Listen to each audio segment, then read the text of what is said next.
الشيطان الرجيم بسم الله الرحمن الرحيم الحمد لله رب العالمين الصلاة والسلام على سيد الأنبياء والمرسلين أما بعد فأعوذ بالله من الشيطان الرجيم بسم الله الرحمن الرحيم قال الله تبارك وتعالى في الكلام المجيد والفرقان الحميد والذين يكنزون الذهب والفضة ولا ينفقونها في سبيل الله فبشرهم بعذاب أليم صدق الله العظيم وصدق رسوله النبي الكريم إن الله وملائكته يصلون على النبي يا أيها الذين آمنوا صلوا عليه وسلموا تسليما اللهم صل على سيدنا ومولانا محمد وعلى آل سيدنا ومولانا محمد وبارك وسلم الصلاة والسلام عليك يا سيدي يا رسول الله الصلاة والسلام عليك يا سيدي يا حبيب الله الصلاة والسلام عليك يا نبي الله وعلى آلك وأصحابك يا سيدي يا رحمة للعالمين بمائے حمد و سلام خالق رب ازل اللہ رب العالمین جل جلالہ کی بعد ازاں کروڑوں درود و سلام محسن انسانیت سرور انبیاء تاجدار مدینہ حضور سیدنا آقا علیہ الصلوۃ والسلام کی ذات اقدس پر کہ جن کے وسیلہ جلیلہ سے اللہ رب العالمین نے یہ دین متین عطا فرمایا۔ قرآن مجید فرقان حمید میں سے ایک آیت مبارکہ آپ کے گوش گزار کی ہے۔ دعا ہے کہ خالق کائنات اس کے تحت حق اور سچ بیان کرنے کی توفیق عطا فرمائے اور رب کائنات ہمیں سن کر سمجھ کر عمل کرنے کی توفیق عطا فرمائے۔ الحمدللہ رمضان المبارک کی آمد ہے۔ اللہ رب العالمین کا بڑا فضل ہے، اللہ کا کرم ہے کہ اس نے ہمیں اپنی زندگی کے اندر ایک مرتبہ پھر یہ حسین و جمیل مواقع عطا فرمائے، یہ لمحات عطا فرمائے کہ ہم اس کے اندر خلوص کے ساتھ، محبت کے ساتھ، اطاعت اور فرمانبرداری کے ساتھ عبادت کر کے اپنے رب کو راضی کر سکتے ہیں۔ رمضان المبارک کی آمد کے ساتھ ساتھ ہی عالم اسلام میں ایک اہم ترین فریضہ ادا کرنے کی طرف بھی گامزن ہو جاتے ہیں اور وہ ہے زکوٰۃ کا ادا کرنا۔ زکوٰۃ کے حوالے سے قرآن مجید فرقان حمید میں کثیر مقامات پر رب کائنات نے ارشادات فرمائے۔ اللہ رب العالمین نے فرمایا کہ اقیموا الصلاۃ وآتوا الزکاۃ، کہ نماز ادا کرو اور زکوٰۃ بھی ادا کرو۔ اس کے ساتھ ساتھ ایک اور مقام پر اللہ رب العالمین نے فرمایا کہ والذین یکنزون الذھب والفضة ولا ينفقونها فی سبیل اللہ فبشرهم بعذاب علیم۔ فرمایا کہ جو لوگ خزانے جمع کرتے رہتے ہیں اور ان خزانوں کو اللہ کے راستے میں خرچ نہیں کرتے، سونا بھی جمع کر لیا، چاندی بھی جمع کر لی، خدا کی بارگاہ میں خرچ کرنے کی بات آئی تو خزانوں کے دروازے بند کر لیے، تو فرمایا کہ فبشرهم بعذاب علیم، اللہ رب العالمین ان کو دردناک قسم کے عذاب کی خوشخبری سناتا ہے۔ یہ خوشخبری کا لفظ یہاں پر ہے بطور تنبیہ اور بطور تحدید اس کو ذکر کیا گیا۔ ایسا نہیں ہے کہ یہ کوئی مسرت کی بات ہے، راحت کی بات ہے، سکون کی بات ہے۔ تنبیہ اللہ رب العالمین یہاں پر ارشاد فرمائی اور اسی کی طرف ایک اشارہ بھی ہے من ذا الذی یقرض اللہ قرضا حسنا فیضاعفہ لہ اضعافا کثیرا، کہ کون ہے جو اللہ کی بارگاہ میں قرض پیش کرے گا جب تم اللہ کی بارگاہ میں قرض دو گے تو اللہ رب العالمین تمہارے قرض کو دگنا کر کے بڑھا کے تمہیں واپس کر دے گا۔ یہ صدقے کی، زکوٰۃ کی، اللہ کی بارگاہ میں خرچ کرنے کی بات ہے۔ راہ خدا میں کچھ بھی خرچ کیا جائے، زکوٰۃ کی صورت میں ہو، صدقہ واجبہ کی صورت میں ہو، صدقہ نافلہ کی صورت میں ہو، کسی بھی شکل کے اندر ہو، اس آیت مبارکہ میں اللہ رب العالمین آپ سب کو ہر خرچ کے لیے مخاطب کرتا ہے۔ حضرت زید بن اسلم نبی پاک صلی اللہ علیہ وسلم کی بارگاہ میں موجود تھے۔ عرض کی یا رسول اللہ صلی اللہ علیہ وسلم کہ اللہ بھی ہم سے قرض مانگتا ہے؟ کیونکہ قرض مانگنے کے حوالے سے ہمارے یہاں ایک کانسیپٹ تھا، ایک نظریہ تھا، وہ یہ تھا کہ شاید کہ مال و دولت کی کمی ہو گئی تھی، پیسے کم پڑ گئے تھے، اب کسی سے مانگیں گے، کسی سے لیں گے، ہم اپنی ضروریات کو پورا کریں گے۔ تصور تو یہ تھا کہ اللہ رب العالمین قرض مانگتا ہے، اس کے پاس خزانوں میں کمی تو نہیں ہے، تو یا رسول اللہ صلی اللہ علیہ وسلم اللہ قرض مانگتا ہے؟ آپ نے فرمایا ہاں اللہ قرض مانگتا ہے۔ اے رب ذوالجلال تو قرض کیوں مانگتا ہے؟ اللہ کے حبیب آپ ہمیں بتائیے اللہ قرض کیوں مانگتا ہے؟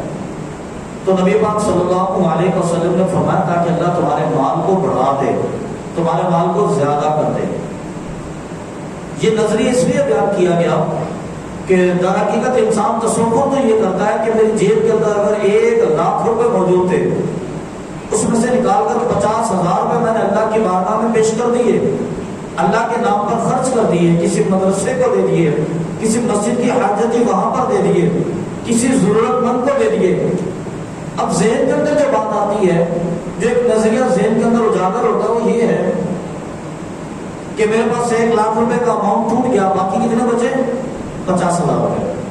تصور تو یہ آتا ہے کہ میری دولت تو کم پڑ گئی، ایک فگر تھا، رائٹ فگر تھا 1,00,000 روپے کا، وہ ٹوٹ گیا، لیکن فرمایا نہیں یہ ٹوٹا نہیں، اللہ اس کو دگنا کر دے گا۔ تمہارے تصورات اپنی جگہ پر، لیکن اللہ رب العالمین کی عطا کرنے کا انداز اس سے مختلف ہے۔ یہ تم سوچتے ہو گے کہ میرے رقم کی ایک مخصوص لمٹ جو کم ہو گئی ہے، فرمایا کہ تمہارا انداز ہے کہ اللہ تمہیں اس سے دگنا کر کے عطا فرمائے گا۔ اور نبی پاک صلی اللہ علیہ وسلم نے قسم اٹھا کر فرمایا، آپ نے فرمایا کہ مجھے اللہ رب العالمین کے جلال و جلال کی قسم، میں تم سے وعدہ کرتا ہوں کہ اگر تم اللہ کے نام پہ خرچ کرو گے تمہارا مال کم نہیں ہوگا۔ اللہ کے نام پر خرچ کرو گے تو تمہارا مال کم نہیں ہوگا۔ نظریہ انسان کا یہی بنتا ہے کہ شاید کم ہو جائے گا، لیکن اللہ رب العالمین اس کے صدقے تمہیں عطا فرمانے کے بہت سارے راستے کھول دے گا، بہت سارے سلسلے بنا دے گا، بہت ساری تمہارے لیے ایسی راہیں کھل جائیں گی کہ اللہ رب العالمین تمہیں مزید عطا۔ انسان تصور یہ کرتا ہے کہ شاید یہ میرا کمال تھا، لیکن انسان کا اپنا کمال نہیں ہوتا، یہ اللہ کی عطا ہوتی ہے، اللہ رب العالمین کا فضل ہوتا ہے۔ اس کا فضل جب بندے پر نازل ہوتا ہے تو پھر اللہ رب العالمین بندے کو عطا فرماتا ہے۔ اس لیے نبی پاک صلی اللہ علیہ وسلم کے صحابی نے جب حضور کی بارگاہ میں عرض کیا کہ یا رسول اللہ صلی اللہ علیہ وسلم اللہ کو قرض کی کیا ضرورت ہے؟ خالق ہے، مالک ہے، وہ تو رزاق ہے، پوری کائنات کو کھلاتا ہے، پوری کائنات کو عطا فرماتا ہے، اس کے خزانے میں کمی نہیں آتی۔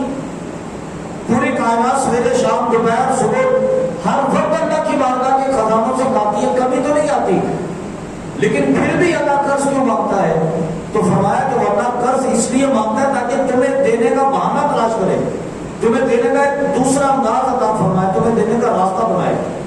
تو صحابی عرض کرتے ہیں یا رسول اللہ صلی اللہ علیہ وسلم اگر پھر یہی بات ہے، میں اللہ کی بارگاہ میں آپ کو گواہ بنا کے عرض کرتا ہوں کہ میرے 2 باپ ہیں جو مجھے بہت پیارے ہیں اور وہی میری کفالت کا ذریعہ ہے، لیکن میں آپ کو اللہ کی بارگاہ میں گواہ بنا کے اللہ کو حاضر ناظر جان کے کہتا ہوں کہ میں نے 2 باپ اللہ کی بارگاہ میں خرچ کر دیے، 2 باپ اللہ کی بارگاہ میں صدقہ کر دیے۔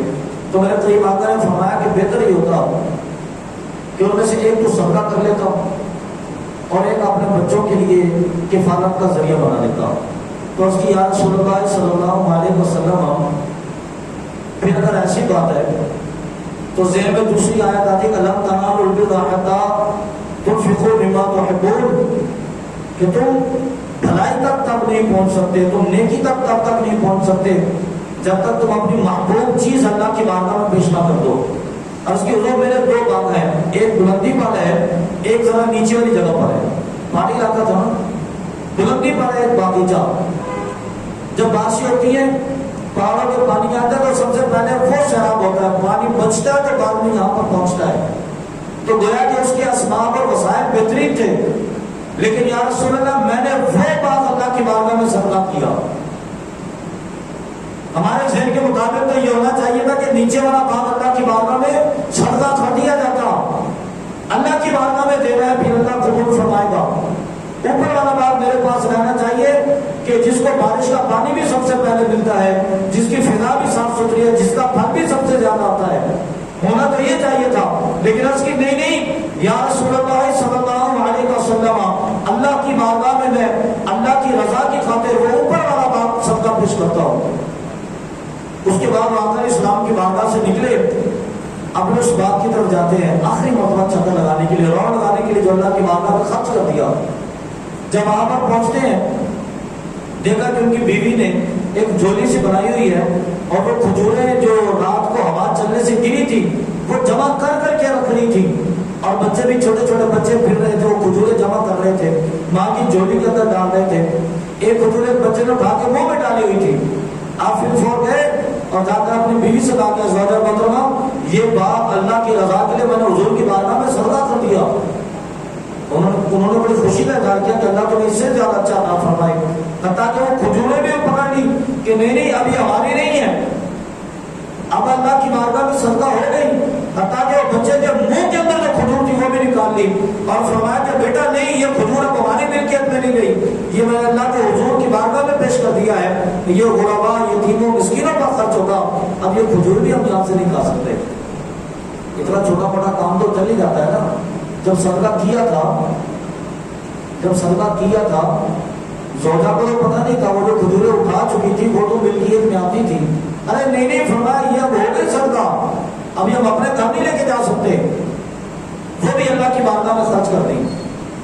تو یہ نبی پاک صلی اللہ علیہ وسلم کے صحابہ کا اسوہ حسنہ تھا. اللہ رب العالمین کے نازل کردہ قرآن پر عمل کر کے تمہیں بتانا یہ مقصود تھا کہ ہم سمجھتے ہیں کہ دولت وہ ہوتی ہے جسے جمع کر لیا جائے. 1 لاکھ روپے جب کوشش کی جائے کہ آئندہ میرا فگر 1,10,000 پہ ہو جائے گا, اور اس سے بھی زیادہ کوشش کی جائے کہ اگلے مہینے 1,30,000 پہ میرے پاس ہو جائے گا, اس سے اگلے مہینے 1,50,000 پہ میرے پاس جمع ہو جائے گا, 1.5 لاکھ روپے میں نے لاک کر کے اکاؤنٹ کے اندر رکھ دیا, کیا وہ جو بھی ہو جائے گا, طوفان بھی آ جائے, کورونا بھی آ جائے, زمین ہلتی تو ہل جائے, اس 1.5 لاکھ روپے میں سے میں 1 روپیہ بھی نہیں نکالوں گا, کیونکہ پھر 1.5 لاکھ تو نہیں ہوگا نا. 1 روپے نکال لیا تو 1.5 لاکھ تو نہیں ہوا نا, وہ نہیں نکالیں گے, کچھ بھی ہو کہیں سے خرچ کریں گے. لیکن اللہ کے حبیب نے نظریہ یہ عطا فرمایا کہ تم اللہ کی بارگاہ میں خرچ کرو, اللہ اس میں اضافے کا سبب پیدا کرے گا. یہ ہمیں نظر آتا ہے کہ میرے پاس 1.5 لاکھ روپے تھا, اگر میں نے 50,000 اللہ کی بارگاہ میں خرچ کر دیا تو باقی بچیں گے 1 لاکھ روپے, کم ہو گئے. لیکن فرمایا نہیں فَيُضَاعِفُهُ لَهُ أَضْعَافًا كَثِيرًا, فرمایا کہ اللہ کی بارگاہ میں خرچ کرو, دگنا کر دے گا. اب یہ تمہاری مرضی ہے کہ 50,000 اللہ کی بارگاہ میں خرچ کر دو تو اللہ 1 لاکھ عطا فرمائے گا, 1 لاکھ خرچ کر دو 2 لاکھ عطا فرمائے گا, 10 لاکھ خرچ کر دو تو 20 لاکھ عطا فرمائے گا. اپنے دامن کو نہیں دیکھو, ہم تو دیکھتے ہیں کہ یار یہ کیسے ہوگا, اللہ 20 لاکھ دے دے, یہ کیسے ہو سکتا ہے. نہیں وہ اللہ اس بات پر قدر 20 کروڑ بھی دے سکتا ہے. آپ اللہ کی بارگاہ سے سوال کرتے ہوئے اپنے دامن کو نہیں دیکھیں, اللہ کی بارگاہ سے سوال کرتے ہوئے, اللہ کی بارگاہ سے اجر لیتے ہوئے, اللہ کی بارگاہ سے دعا کرتے ہوئے اللہ کی عطا کو دیکھا کریں. ہمارے دامن تو ہے چھوٹے سے, ہمارے ہاتھ تو ہے چھوٹے سے, ایک چھوٹے سے مکان پر بھی راضی ہو جاتے ہیں, ایک چھوٹی سی گاڑی پر بھی راضی ہو جاتے ہیں. ارے نہیں جب تم اللہ کے بارگاہ سے مانگتے ہو, اللہ کی عطا کو دیکھا کرو, اللہ اس بات پر قادر ہے کہ پوری دنیا اٹھا کے تمہیں عطا فرما دے. وہ قادر ہے اس بات پر. اللہ سے جب مانگتے ہو تم اپنی گنجائش کیوں دیکھتے ہو, اللہ کی بارگاہ سے جب ڈیمانڈ کرتے ہو, طلب کرتے ہو, اپنے دامن کو کیوں دیکھتے ہو. ارے اللہ کی بارگاہ سے مانگنا ہے تو ڈائریکٹ اللہ کی بارگاہ سے جنت میں اللہ کے حبیب کے مقام کے ساتھ والا مقام مانگو. اللہ اس بات پر قادر ہے کہ تمہیں وہ جگہ بھی عطا فرمائے گا. اللہ سے مانگتے ہو, اللہ کی دینے کے حساب سے مانگو نا. اللہ رب العالمین سے مانگتے تو اللہ کی عطا کے حساب سے مانگو، اپنے دامن کو دیکھ کے نہیں مانگو۔ اس لیے فرما دیا فَيُضَاعِفَهُ لَهُ أَضْعَافًا كَثِيرًا، اللہ اسے دگنا کر کے عطا فرماتا ہے۔ پھر اس معاملے میں پریشان رہنے کہ یار اگر میں نے 10 لاکھ روپے اللہ کی بارگاہ میں دے دیا تو اللہ مجھے 20 لاکھ کیسے عطا فرماتا؟ نہیں یار یہ تو نہیں ہو سکتا، ایسا کون سا کاروبار ہے جس کے اندر 20 لاکھ روپے مل جائے؟ میری تو زندگی کے اندر ایسا نہیں ہوا۔ نہیں، آپ اپنی زندگی کے کاروبار کو نہیں دیکھیں، آپ اپنی زندگی کے تجربے کو نہیں دیکھیں، آپ اللہ کی عطا کو دیکھیں، کس بات پر قادر ہے۔ نبی پاک صلی اللہ علیہ وسلم پر جب یہ آیت مبارکہ نازل کی گئی والذین یکنزون الذھب والفضة ولا ينفقونها في سبيل الله فبشرهم بعذاب أليم، فرمایا کہ جو لوگ سونے اور چاندی کے خزانوں کو جمع کر لیتے ہیں اور اسے اللہ کی بارگاہ میں خرچ نہیں کرتے، سونا آیا تو جمع کر لیا، چاندی ہے تو وہ بھی جمع کر لی، ہیرے بھی جمع کر لیے، جواہرات بھی جمع کر لیے، پیسے بھی بینک اکاؤنٹ کے اندر ڈال دیے، جتنی دولت آتی ہے جمع کرتے گئے، ولا ينفقون في سبيل الله، اللہ کی بارگاہ میں خرچ کرنے کی بات آئی تو جیب سے 10 روپے نکالنا مشکل ہو گیا، لینے کی بات آئی لاکھوں روپے اللہ کی بارگاہ سے مانگ لیے، دینے کی بات ہے 10 روپے مشکل ہو گئے۔ ولا ينفقون في سبيل الله، اللہ کی بارگاہ میں خرچ نہیں کرتے، فرمایا کہ فبشرهم بعذاب أليم، تو پھر ان کے لیے خوشخبری ہے، اللہ انہیں دردناک عذاب دے گا۔ تبلیغ ہے، یہ زجر ہے، توبیخ ہے، ڈانٹنا ہے یہ اللہ کی طرف سے۔ یوم یحمى علیہا فی نار جہنم فتقوی بها جباہہم وجنوبہم وظہورہم علی ما کسبوا، فرمایا کہ پھر اللہ رب العالمین قیامت کے روز ان لوگوں کو جمع کرے گا اور اس کا سونا، اس کا چاندی اور اس کے ہیرے جواہرات یہ اللہ تبارک و تعالیٰ تانبے کی طرح تبا کر ایک مہر بنائے گا اور فرمایا کہ اس کے پیشانی پر لگا دے گا، اس کی کمر پر لگا دے گا، اس کے جسم کے مختلف حصوں کو تانبے چاندی کے ساتھ داغا جائے گا اور فرمائے گا کہ یہی جمع کرتے تھے نا دنیا کے اندر۔ یہ ہمارے اس جسم کی بات ہو رہی ہے جس کی راحت اور سکون کے لیے ہم حلال اور حرام کے راستوں کو چھوڑ دیتے ہیں۔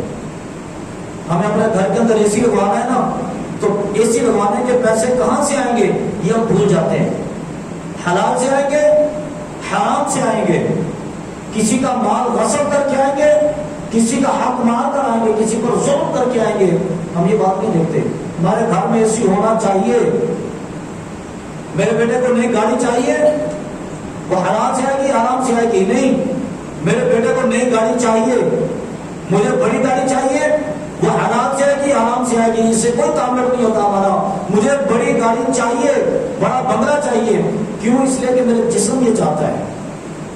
میں تھک جاتا ہوں موٹر سائیکل پر سفر کرتے ہوئے، بائک پر سفر کرنا مشکل ہو گیا میرے لیے جناب، مجھے بڑی گاڑی چاہیے، چھوٹی گاڑی میں نہیں بیٹھ سکتا۔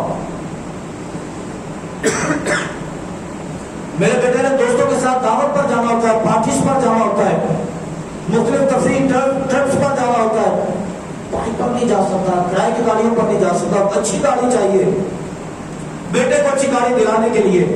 رات کو جناب اعلیٰ کوالٹی کے گدے پر سونا ہوتا ہے، گرمیوں کے اندر اتنا ٹھنڈا اے سی ہونا چاہیے کہ ہمیں لحاف اور کمبل لے کے سونا پڑے، یہ ہماری خواہش ہوتی ہے۔ اس کے لیے بڑا اے سی چاہیے، بڑا مکان چاہیے، بڑا بنگلہ چاہیے۔ یہ آئے گا کہاں سے جناب؟ حلال سے آئے گا، حرام سے آئے گا، بھول جاتے ہیں سارے انسان کو۔ صرف میرے جسم کو سکون چاہیے، میرے جسم کو آرام چاہیے، میری شخصیت کو راحت چاہیے۔ اس جسم کو پالنے کے لیے، اس کو سکون دینے کے لیے دنیا میں اللہ کی شریعت کو بھول گئے، اللہ کے نظام کو بھول گئے، اللہ کے سسٹم کو بھول گئے، حلال اور حرام کو بھول گئے، اپنے اور دوسرے کے مال کے فرق کو بھول گئے۔ لیکن یاد رکھیے کہ یہ مال اور دولت جمع کر کے جب اپنے آپ کو سکون دیتے ہیں، اپنی ذات کی راحت کو ہم تلاش کرتے ہیں، یہ اللہ کی بارگاہ میں جب قیامت کے روز ہم پیش ہوں گے تو فرمایا کہ سونے اور چاندی کو پگھلا کر اللہ تعالیٰ تانبے کے مولے بنا لے گا، اور پگھلتا ہوا سونا، پگھلتی ہوئی چاندی گرم تانبے کی طرح بہتی ہوئی تمہارے جسم پر ڈالی جائے گی، تمہارے جسم جلا کر راکھ کر دیا جائے گا، پھر تمہارے جسم کو بنایا جائے گا، پھر جلا کر راکھ کر دیا جائے گا، پھر تمہارے جسم کو بنایا جائے گا، پھر جلا کر راکھ کر دیا جائے گا۔ سلسلہ چلتا رہے گا۔ اس لیے کہ دنیا میں تم مال و دولت جمع کرتے تھے، اللہ کی بارگاہ میں خرچ نہیں کرتے تھے، اللہ کی بارگاہ میں زکات ادا نہیں کرتے تھے۔ والذین یکنزون الذھب والفضة، سونے اور چاندی کو جمع کیا کرتے تھے، خزانے بناتے تھے، تو قارون کی طرح تمہیں دولت مند ہونے کا شوق تھا۔ ولا ينفقون فی سبیل اللہ، اللہ کی بارگاہ میں خرچ نہیں کرتے تھے۔ فبشرهم بعذاب الیم یوم یحمى علیہا فی نار جہنم. سورۃ توبہ کے اندر اللہ نے فرمایا جب یہ آیت مبارکہ نازل ہوئی حضرت ابو ہریرہ نبی پاک صلی اللہ علیہ وسلم کی بارگاہ میں حاضر ہوئے. عرض کی کہ اللہ کے حبیب یہ کیسی آیت نازل ہو گئی؟ ادھر سے اللہ رب العالمین فرماتا کہ یوصیکم اللہ فی اولادکم للذکر مثل حظ الانثیین کہ اللہ تبارک و تعالیٰ کو حکم دیتا ہے کہ اپنی اولاد کو وراثت میں ایسے مال عطا کرو. یا رسول اللہ صلی اللہ علیہ وسلم اللہ تبارک و تعالیٰ وراثت کا حکم بھی دیتا ہے لیکن خزانے کے ساتھ اللہ جلانے کا حکم بھی دیتا ہے. ہمیں بتائیے ہم کہاں جائیں؟ وہ بھی قرآن کی آیت ہے, یہ بھی قرآن کی آیت مبارکہ ہے, وہ بھی اللہ کا فرمان ہے, یہ بھی اللہ کا فرمان ہے. اب ہم کہاں جائیں؟ ہم کہاں پر اپنا مال و دولت جمع کریں اور کہاں پہ خرچ کریں؟ تو آقا اسلام نے فرمایا کہ اس سے بڑا زکوٰۃ ہے. جو اپنے پاس مال و دولت کو جمع کرتے اور اللہ کی بارگاہ میں زکوٰۃ ادا نہیں کرتے, زکوٰۃ اللہ کی بارگاہ میں ادا نہیں کرتے, تو فرمایا کہ پھر اللہ ان کا انجام یہ کرتا ہے کہ سونے اور چاندی کو جمع کرنے والا, زکوٰۃ نہ دینے والا بندہ جب کل بروز قیامت اللہ کی بارگاہ میں پیش کیا جائے گا تو فرمایا کہ اس کی کیفیت یہ ہوگی کہ اللہ تبارک و تعالیٰ, چونکہ اموال تین ہے, ایک سونا چاندی, دوسرا مال تجارت اور تیسرا سائمہ جانور, یعنی کہ جب وہ جانور جن کو پالا جاتا ہے اور ان کے اوپر بھی زکوٰۃ دینی پڑتی ہے. فرمایا کہ کیفیت یہ ہوگی کہ جنہوں نے سونے چاندی جمع کی ہوں گے اللہ تبارک و تعالیٰ سونے چاندی کو جمع کر کے ایک بہت بڑی مہر بنائے گا. اس مہر کو آگ کے اندر جلایا جائے گا, وہ اتنی گرم ہو جائے گی کہ آگ کا اثر اس کے اندر داخل ہو جائے گا. فرمایا کہ پھر اللہ تعالیٰ وہ مہر بندے کی پیشانی پہ لگا دے گا. پیشانی پہ اس لیے لگائے گا کہ ہم اس کی بڑی حفاظت کرتے ہیں نا.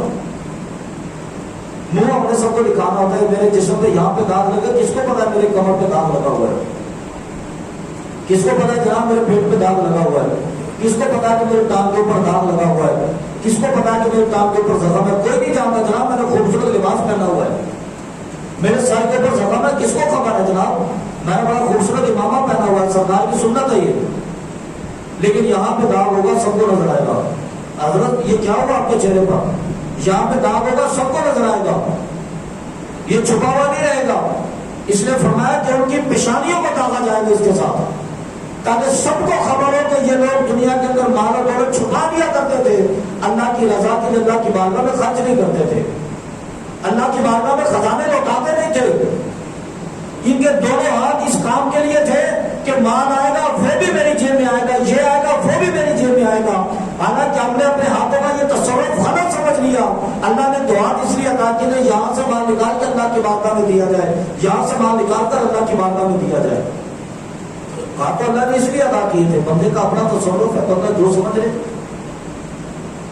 کاموں کو اللہ نے اس لیے پیدا کیا نا کہ حق بات سنی جائے, قرآن سنا جائے, اللہ کے حبیب کی نعت سنی جائے, تلاوت قرآن سنی جائے. اور ماشاءاللہ قاری صاحب کی بات, آپ کے امام صاحب جو ہیں یہ تو بہترین قاری ہیں, یہ قرآن رات کے اندر بڑے مشہور ہیں. قرآن پاک کی تلاوت کریں, آپ تو سنتے ہی رہتے ہیں. قرآن کان اللہ نے اس لیے لیے تھے نا کہ سنا جائے. ہمارے یہاں مشہور ہے کان اس لیے ہوتا ہے ادھر سے سنو ادھر سے نکال دو. ہم یہی باتیں کرتے ہیں, یہ ہمارے اپنے مائنڈ بنے ہوئے ہیں, ہماری اپنی باتیں بنی ہوئی ہیں. ہم نے اپنے ہاتھوں کا تصرف یہ سمجھ لیا کہ ہاتھوں کا تصرف یہ ہے کہ یہاں سے دولت پکڑو جیب میں ڈالو, یہاں سے دولت پکڑو جیب میں ڈالو, ٹیبل کے نیچے سے بھی پیسہ دے دو وہ بھی جیب کے اندر آنا چاہیے, ادھر سے پیسہ پکڑو وہ بھی جیب کے اندر آنا چاہیے. ارے نہیں, ہاتھوں کا تصرف تو یہ تھا کہ تمہارے ہاتھ اللہ رب العالمین کی بارگاہ میں خزانے پیش کریں. ہاتھوں کا تصرف سرکار نے ارشاد فرمایا کہ بہترین ہاتھ ہے وہ جو لوگوں کو یوں دے کہ ایک ہاتھ سے دے دوسرے ہاتھ کو خبر ہی نہ ہو. ہاتھ کا تصرف تو یہ تھا, ہم نے دوسرا بنا لیا. اللہ کے حبیب کی بارگاہ میں معاملہ پیش کیا, سرکار نے فرمایا کہ اللہ ان کی پیشانیوں کو داغے گا. اور فرمایا کہ جو لوگ جانور جمع کرتے تھے اور زکات نہیں دیتے تھے, قیامت کا روز ہوگا, فرمایا کہ ان کا اونٹ اتنا موٹا ہو جائے گا کہ دنیا کی ہر چیز سے زیادہ موٹا ہوگا. اس بندے کو زمین پہ لٹا دیا جائے گا, اس کا اونٹ اس کو کچلتے ہوئے گزر جائے گا. بکریاں جمع کی اور فرمایا کہ اس کی بکریاں اتنی موٹی موٹی ہو جائیں گی, اتنی موٹی موٹی ہو جائیں گی اس کی بکریاں کہ زمین کی ہر موٹی چیز سے زیادہ موٹی ہو جائے گی. اس بندے کو زمین پر پیٹھ کے بعد مٹا دیا جائے گا, بکریاں اس کے اوپر سے گزرتی ہوئی چلی جائیں گی اور اس بندے کو روکتی ہوئی چلی جائیں گی, دباتی ہوئی کچلتی ہوئی چلی جائیں گی. اس لیے تاکہ بندے کو عبرت کا نشان بنا دیا جائے کہ ہاں میں تیری وہی دولت ہوں جسے دنیا میں تو دونوں ہاتھوں سے سمیٹا کرتا تھا. دنیا دنیا میں تیرا کام یہ تھا کہ دولت کو دونوں ہاتھوں سے سمیٹا جائے، تو آج اللہ تبارک و تعالیٰ نے یہ دولت کے لیے عبرت کا نشان بنا دیا. اس لیے فرمایا کہ اللہ رب العالمین کی بارگاہ میں خرچ کرو، فبشرہم بعذاب الیم. جو ایسا نہیں کرے گا اللہ تبارک و تعالیٰ سے دردناک قسم کے عذاب کی بھی بشارت دیتا ہے. تب بھی اللہ کی طرف تحدید ہے، ڈانٹ ڈپٹ اللہ کی طرف سے کہ اللہ اس پر غضب نازل کرے گا، پھر اللہ اس سے ناراض ہو جائے گا. اور نبی پاک صلی اللہ علیہ وسلم نے ارشاد فرمایا، آپ نے فرمایا مجھے قسم ہے اللہ رب العالمین کی، مجھے حق کی قسم ہے، فرمایا کہ جو بندہ اللہ کی بارگاہ میں خرچ کرے وہ کبھی محتاج نہیں ہوتا. جو اللہ کی بارگاہ میں خرچ کرے وہ کبھی محتاج.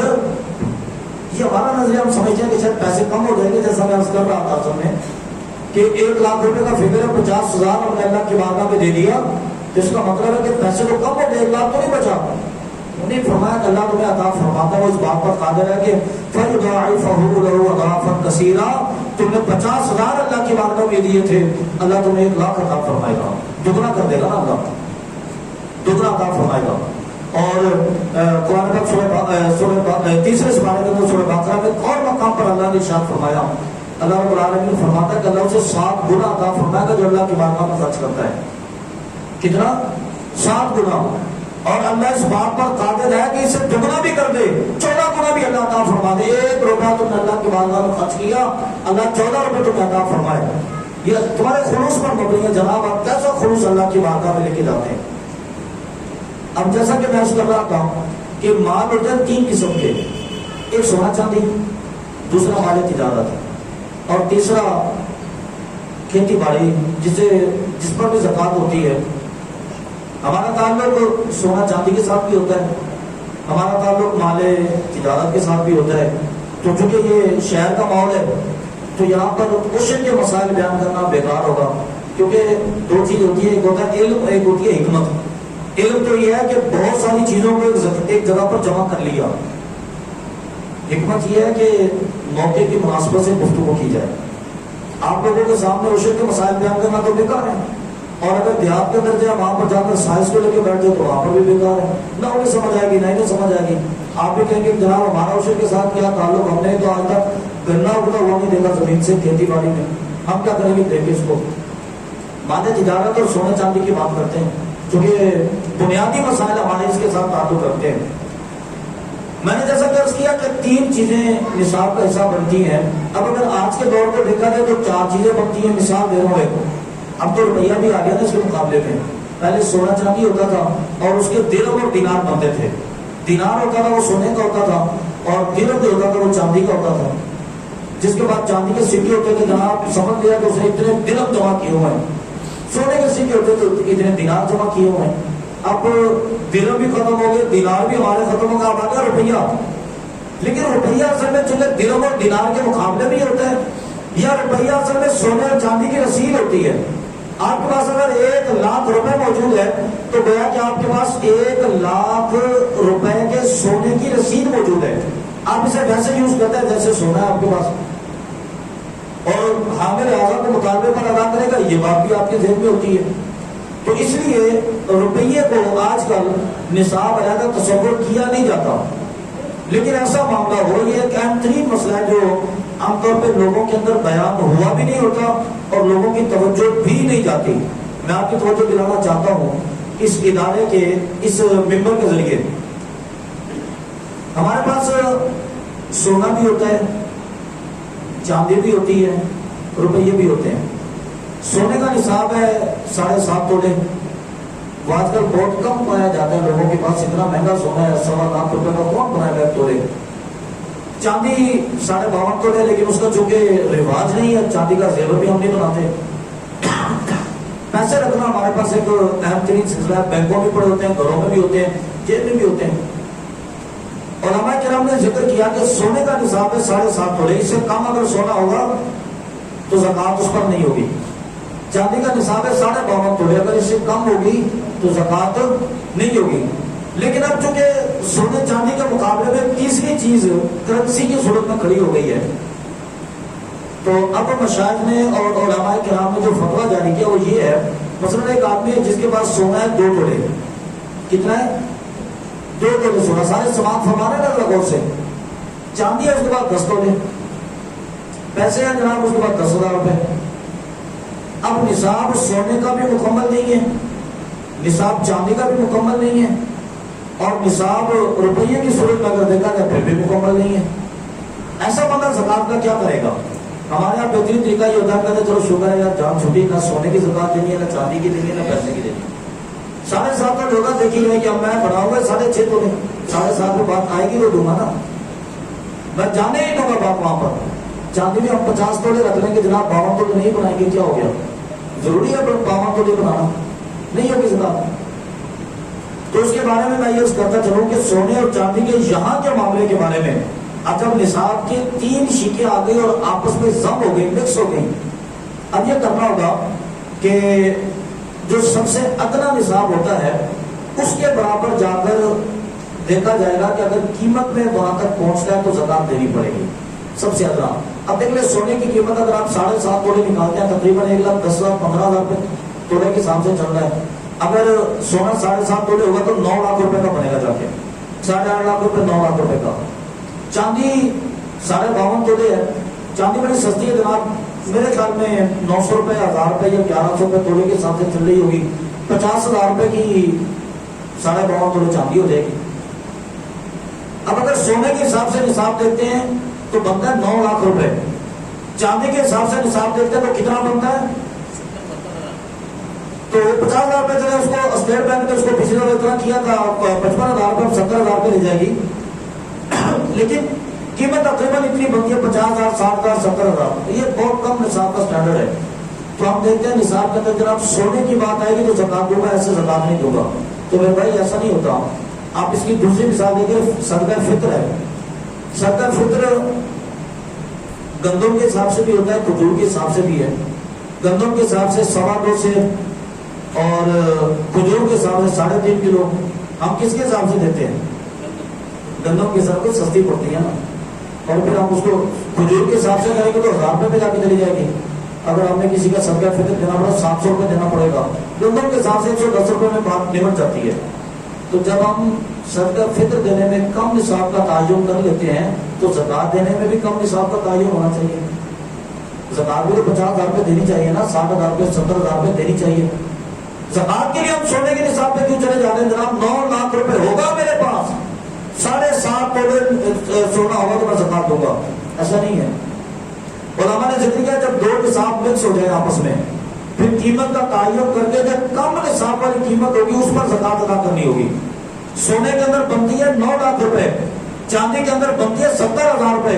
اگر آپ کے پاس 2 تولے سونا موجود ہے، 10 تولے چاندی موجود ہے، دونوں کی آپ نے قیمت نکالنی ہوگی۔ 2 تولے سونے کی قیمت بنے گی 2.5 لاکھ روپے، 2.25 لاکھ روپے، اور 10 تولے اگر چاندی ہے تو اس کی قیمت بنے گی 12-15,000 30,000 روپے۔ تو سارے مل کر آپ کی قیمت بنے 2,40,000 روپے آپ کے پاس، یا 2,50,000 روپے۔ میں ٹائٹ فگر اس لیے نہیں بتا رہا کہ قیمت مارکیٹ میں آگے پیچھے ہوتی رہتی ہے۔ آپ پر تقریباً 2.5 لاکھ روپے ہوگا، 70,000 کے اوپر زکات ہوگی تو آپ کو زکات یہاں پر ادا کرنی ہوگی۔ بڑا بہترین مسئلہ ہے۔ 1 لاکھ روپے میں 2,500 روپے زکات ہوتی ہے، 2 لاکھ پر 5,000 روپے ہو جائے گی، 2,500 میں 7,500 روپے زکات ہو جائے گی۔ ہم صرف 7,500 روپے کو سیو رکھنے کے لیے، بچانے کے لیے اس سلسلے کو گھماتے رہتے ہیں اور پھر اللہ رب العالمین کی بارگاہ سے کمی اور کوتاہی کے مستحق ہو جاتے ہیں۔ اس لیے ہمارے لیے ضروری ہے کہ فقہ کے مسئلے کو معلوم کر کے جو ادنا نصاب کی قیمت بنتی ہے اس کے مطابق زکات ادا کر دی جائے۔ بہرحال یہ میری ٹوٹل گفتگو کا مجموعہ یہ تھا کہ جیسا کہ میں نے قرآن پاک کی آیت مبارکہ تلاوت کی تھی، اس آیت مبارکہ کے تحت آقا علیہ السلام کے حدیث مبارکہ گوشت گزار کی ان کے مطابق، اور ان کے مطابق حضرت ارشاد فرمایا کہ کچھ زکات کے مصارف کے حوالے سے بھی بیان کر دیا جائے۔ 2 منٹ کے اندر میں انشاءاللہ باتوں کو سمیٹوں گا تاکہ بے چینی کا ماحول بھی نہ بنے کہ نماز کو لیٹ ہو رہی ہے، کیونکہ ماشاءاللہ اگر ہم ٹی وی دیکھ رہے ہو تو 3 گھنٹے بھی گزر جاتے ہیں، نماز کے لیے تو بے چینی ہوتی ہے، یعنی امام صاحب نے 2 منٹ آگے کر دیے۔ میں اگر سمجھ 10 سال سے خطیب ہوں، مجھے اندازہ ان چیزوں کا، معذرت میں آپ کے لیے نہیں کہہ رہا، میں اپنی مسجد کے لوگوں کے لیے کہہ رہا ہوں۔ آپ تو ماشاءاللہ سنتے ہیں، آپ تو 2:30 بجے تک بیٹھیں گے، مجھے یقین ہے اس بات کا۔ میں عرض کر رہا تھا کہ اللہ رب العالمین نے قرآن مجید فرقان حمید میں ارشاد فرمایا کہ سونے چاندی کو جو لوگ جمع کرتے ہیں اللہ کی بارگاہ میں زکات نہیں دیتے تو قیامت کا روز ان کی رسوائی کا دن ہوگا۔ جب ساری کائنات آدم علیہ السلام کے زمانے سے لے کر نبی پاک صلی اللہ علیہ وسلم کی امت کے آخری بچے تک ساری خلقت وہاں پر جمع ہوگی. ان سب کے سامنے سونا اور چاندی کو خزانے بنانے والے، اکاؤنٹوں کے اندر جمع کرنے والے اللہ کی بارگاہ میں رسوائی کا سبب بنیں گے. اللہ تبارک و تعالیٰ ان کو سزا دے گا، ان کے پیشانیوں کو ڈالا جائے گا. یہ ان کے لیے ذلت اور رسوائی کی بات ہوگی. اور آقا علیہ الصلوۃ والسلام نے فرمایا کہ اللہ کی بارگاہ میں خرچ کرو، میں تمہیں ضمانت دیتا ہوں کہ اللہ اس کو دوگنا کر کے عطا فرمائے گا. فرمایا کہ میں نے ایسا بندہ نہیں دیکھا کہ جو اللہ کی بارگاہ میں خرچ کرتا ہو پھر محتاج بھی ہو گیا ہو، پھر کمزور بھی ہو گیا ہو، مالی طور پر اس کی کفارت دینا ایسا نہیں ہوتا تھا. رب العالمین بندے کو عطا فرماتا ہے. زکات سونا اور چاندی کے حساب سے ہوتی ہے، مال تجارت کے حساب سے ہوتی ہے کہ مال تجارت آپ ایک مثلا ایک دکان ہے کسی آدمی کی جس کے اندر 10 لاکھ روپے کا مال ہے، لیکن مال زیادہ بھی ہوتا ہے کم بھی ہوتا ہے. مال 12 لاکھ کا بھی ہوتا ہے، کبھی مال 8 لاکھ کا بھی ہو جاتا ہے. آپ کو حساب کرنا ہوگا تو پورے سال کے اندر تخمینہ تقریباً مال کا کتنا رہا، 10 لاکھ روپے رہا. اس کے اندر آپ کا ایک قرض بھی تھا، قرض آپ کا 4 لاکھ روپے کا رہا، باقی بچے آپ کے پاس 6 لاکھ روپے. 6 لاکھ روپے پر آپ کو زکات ادا کرنی ہوگی. ایک ٹوٹلی تخمینہ آپ کو مال تجارت کا بھی لگانا ہوگا، کروڑوں روپے میں ہوگا تو لاکھوں روپے کی زکات بنے گی، دینی ہوگی اللہ کی رضا کے لیے. اور اس کے مصارف جو ہیں زکات کے حساب سے اللہ رب العالمین نے فرمایا کہ انما الصدقات للفقراء والیتامى والمساکین وابن السبیل. اگر کوئی آئے تو بعد میں اللہ رب العالمین نے ذکر کیا تو مسافروں کے لیے بھی زکات لینے کی اب تو خیر اتنا اسباب نہیں ہے، لیکن جو کہ بہرحال نص ہے. اب تو سسٹم اتنا زیادہ ہو گیا کہ آپ کے پاس اگر پیسے ہو، آپ نے 20 لاکھ بھی منگوانا ہے، امریکہ سے بھی منگوانا ہے، آپ کے پاس رابطہ ہے جناب 15 منٹ میں پیسے آپ کے بیلیز میں ہوں گے. مسافروں والا معاملہ بھی نہیں ہے. اسی طرح ہمارے یہاں سسٹم بنا ہوا ہے کہ جس کے اندر لوگوں کے علم میں یہ مسئلہ نہیں ہوتا. بڑی بڑی فاؤنڈیشنیں ہوتی ہیں اور وہ لوگ ویڈیوز بنا کر ٹی وی چینلز پر یہ باتیں چلا کر، سوشل میڈیا پر یہ باتیں چلا کر، واٹس ایپ پر، یوٹیوب پر، فیس بک پر یہ باتیں چلا کر کہ جناب ہم جو ہے نا اتنے لوگوں کی کفالت کرتے ہیں، شادی کے معاملے میں اتنے لوگوں کی کفالت کرتے ہیں، گھر چلانے کے حوالے سے روزگار کے حساب سے، یا ان کو ہم دسترخوان دیتے ہیں. تو یہ سارے کرتے ہیں تو پھر لوگ زکات ان کو جمع کر دیتے ہیں. زکات کے معاملے میں ایک حتمی جو فیصلہ ہے نا وہ یہ ہے کہ زکات جس کو دی جائے اس کی ملکیت میں داخل کر دی جائے. تو جہاں پر فاؤنڈیشن میں کھانے والے بنتے ہیں اور لوگوں کو تقسیم کی جاتی ہے نا، وہ ملکیت میں نہیں ہوتے. وہاں پر سسٹم ہوتا ہے جناب دسترخوان لگا ہوا، دسترخوان کے اندر آپ بیٹھ کے کھائیں، 2 روٹی بھی کھا لیں، 4 بھی کھا لیں، 6 بھی کھا لیں، 8 بھی کھا لیں، آپ کھا سکتے ہیں. ملکیت کا مطلب تو یہ ہے کہ جناب مجھے اجازت ہونی چاہیے کہ تھوڑی دیر بجے میں اٹھا کے اپنے گھر لیتا ہوں، مالک ہونا کس کا. ملکیت کا مطلب یہ ہوتا ہے.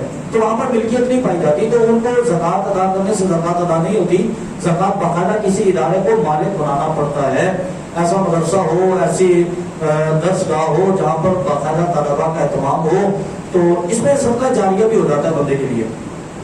صدقہ جاریہ اس کے اندر یہ ہو جائے گا کہ ایک تو آپ کے دیے ہوئے صدقات کے ذریعے وہ لازمی زکات بھی ہو. ویسے بھی رمضان المبارک کا صدقہ کھل کر خرچ کرنا چاہیے اللہ کی بارگاہ میں، کیونکہ اللہ تبارک و تعالیٰ کھل کر بندے کو عطا فرماتا ہے. جیسا دینا ویسا لینا اللہ کی بارگاہ سے، آپ کی مرضی ہے، جیسے دیتے ہیں ویسے لیتے ہیں. تو اگر آپ کے کیے ہوئے تعاون سے طالب علم اچھے انداز میں عالم دین بن گیا اور اس نے مستقل ایک دین کی خدمت کا سلسلہ شروع کر لیا، آپ کے لیے صدقہ جاریہ ہوگا. اب جیسے مثلا ہم ایک ادارے سے پڑھے فارغ ہوئے، 10 سال ہو گئے دین کی خدمت کرتے ہوئے. اب میں نے یہاں پر ایک گفتگو کی ہے، 20 افراد نے مثال کے طور پر میری گفتگو سے ایک نتیجہ حاصل کیا، وہ راہ راست پر چلے، تو اس کا ثواب مجھے بھی اللہ عطا فرمائے گا، میرے ماں باپ کو بھی عطا فرمائے گا، میرا اساتذہ کو بھی عطا فرمائے گا، لیکن ہمارے ادارے کے ان بانیان اور ان لوگوں کو بھی عطا فرمائے گا کہ جنہوں نے ہماری فاؤنڈیشن کی تھی، بنیاد پڑی تھی ہماری، جنہوں نے ہمیں یہاں تک پہنچایا. تو ایسے اداروں کے ساتھ بھی ہم تعاون کریں. اس کے ساتھ ساتھ آپ ایک آج کل ہمارے ٹرینڈ چلا ہوا ہے فقراء کا، یہ گلیوں میں بازاروں میں آتے ہیں اور ویل چیئر پر بیٹھ کر، ٹرالی پر بیٹھ کر